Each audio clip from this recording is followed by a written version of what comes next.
Hi everyone, this is Ms. Kelly from the Wakanda Area Library. Today I'm here to show you what we're doing with this month's Art to Go kit. This month we're going to be making no-sew tie pillows. So in your kit you're going to find some stuffing and 2 pieces of fabric. There'll be a piece of fleece and a jersey piece here.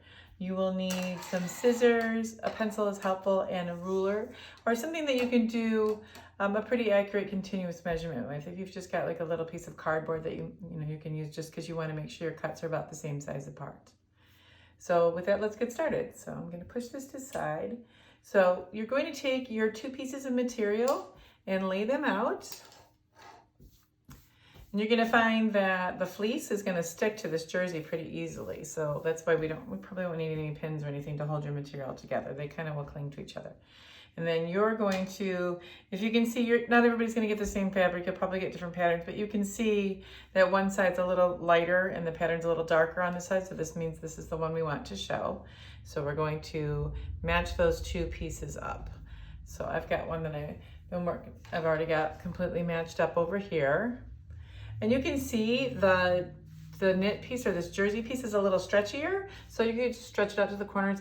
It doesn't have to be exact. We just want to be pretty close, because once you're tied, you'll not be able to tell how close those ends are. You want them to look pretty nice visually, but once they're tied, you're not going to be able to see if they weren't exactly the right exact length as each other. So once you've got those matched up, you're going to take your ruler, and I have a pencil here because I think it makes it a little bit easier, and we're going to do all 4 of these corners first. So you're going to take your ruler and you're going to measure in 3 inches from the side. So here I am, I've got right on the side here. I'll do this so you can see. All right, so about 3 inches, and I'm using a pencil because I'll be able to erase it afterwards. I'm going to make a line here at 3 inches. Okay, and then I'm going to come down 3 inches from the top. Oh, so you can see, we want those to cross. So 3 inches. So actually about right here. Okay, so then check 3 inches from this way, and then 3 inches from this way. We want that to be your nice little square, and then make a line. Because you think it's pretty easy to cut a straight line in fabric, it's a little tricky. So I definitely recommend you draw it out. All right, and then you're gonna go ahead and cut it. And I'm cutting through both thicknesses of the fabric at the same time. You don't have to have fabric scissors for this. This is pretty easy to cut through. Just a nice pair of scissors should do fine. And then, oops, didn't quite get that blend. These pieces we're not using, so you can get rid of that. And then you're going to repeat the same thing to all 4 corners. Okay, so now you can see I've taken the squares out of all 4 corners. Took that little 3-inch notch out. All right, and now we're ready to start cutting our tying strips. So you can still keep it on this side and cut if you want, or you can turn over this side, it's up to you. All right, I think either way, it's gonna hold it in place. So this is where we're gonna need our ruler again, and you're gonna wanna do your strips about 1 inch apart. And I find if I put my ruler on like this, I can kind of see it. If you want, you can go pre-mark each inch down. You can hold it on, do it on the white side so you can see a little bit better. You can put this on here and pre-mark, like, you don't have to draw a straight line. You could just do a little dot, like cut, cut, cut. And again, you're not going to be able to see these little marks with your pencil.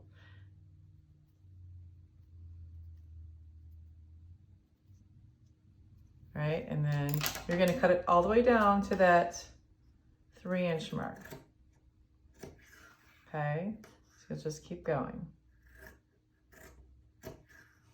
And this is something that's going to have to happen all the way around on all 4 sides. There might come at the end where it's going to be a little bit smaller. That's okay. It's not going to be tiny, so it's fine if this ends up not perfectly 1 inch. But we're doing it about 1 inch piece, so it ends up looking pretty uniformly all the way across. All right, so now that we've got all our cuts made, you can see I went all the way around. Make sure you keep your shirt or your pillow straight when you're cutting. You can see I got a couple of those little skinny guys here on the end. It's better to make like 2 skinnier ones and have one really wide one. The wider one won't tie as nice. Once you get cut all the way around, now it's time to start your tying. So you're going to start at one of the corners and you're going to pick up both pieces and you're going to just tie them to each other like this. And you see that? Now you don't have to but I like to tie it twice. And it's easier to use the knit piece or the jersey material to bring that around because it's not as thick, it's stretchier. So I like to tie them twice, give it a nice little knot there. And you're gonna get these little tassels on the end, okay? So the only important thing to remember is to make sure you're tying the pair to each other. You don't want to accidentally grab the one next to it or pull it over, okay? And as you can see, when you tie it, it kind of pulls it up like this. It gets a little tight, so you might have to stretch it out like this a little bit every once in a while. I do like to do all one side at first. All right, so let's go ahead and finish. We're gonna tie all the way around, and then when we get to this side, we're gonna stop right here. Okay, so here we are at the last side, and you'll see how it starts to pucker up a little bit if you tie it too tight. So when you're tying, don't forget you're gonna have to kind of stretch it like this every once in a while. You want it tight enough that you're closing those little gaps, but not too tight that it's all gonna shrink up like this. So just remember, every couple ties, you'll probably have to pull it like this a little bit. So I left this last side open so I can show you how I finished. So I'm gonna do one from each side.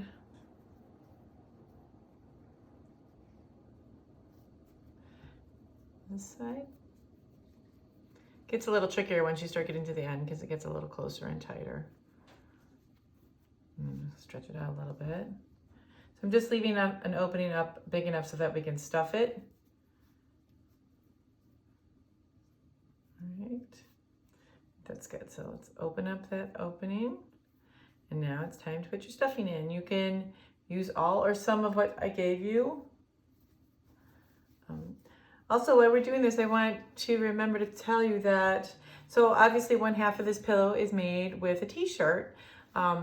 If you wanted to use one of your own or swap it out, maybe if you have a t-shirt that's got some writing on it, it's always a good way to use a t-shirt that maybe doesn't fit anymore. Or it's a fun way to make it into a memory. You can use your t-shirt for that too. Just take your piece of fleece and lay it on top of the t-shirt so you can cut them to be the exact same size, and then you'll do the same process. But always make sure it's a t-shirt that you checked it was okay to cut up first. All right, then you kind of need to squish it around, see how it looks a little bit of misshapen. I think I could probably put a little bit more in there. Like I said, you don't have to use all your stuffing. You can if you want. I think I'm going to. All right, now here's going to be a little tricky because you need to make sure at the end that you're lining up, you might need to reach all the way in there to get it down to the corners. Yeah, I didn't get some all the way down there. Okay. And you can use your hand to kind of smooth it around in there and make your pillow even. All right, and now here's the tricky part. You want to make sure you line these up with each other so you're doing the right one. So make sure mine's inside there. Okay, before you start tying, make sure you've got them all out. Oop, lost a little piece of stuffing. Make sure you have the very end one, and same thing down here. You have the very end one, and then you're going to do the same thing. You're just going to continue tying these guys. All right, make sure you line them up. The next one in row, and reach down here. This is probably going to be the trickiest part because you want to make sure you're not using the tab from the previous knot. Make sure you tie them up good so you don't get any. You're still going to have to do that pulling so you don't get the puckering of the fabric. All right. The thing is, if you do accidentally tie one, you'll be able to see it. Just like if you buttoned your shirt wrong, you'll be able to see when you're all done. You'll be like, whoops, it's not even, or whoops, I have an extra one left over. They're pretty easy to untie. This is the best part about the no sew. If you made a mistake, you just can untie it and fix it. So let's check and see how I did. Got one more of these left and one more of these left. Perfect.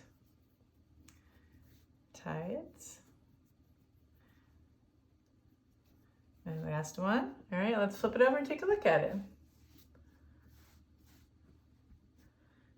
So there you go, there you have it. There's your no sew tie pillow. And like I said, if it looks like it's kind of puckered up a little bit, you give it a stretch.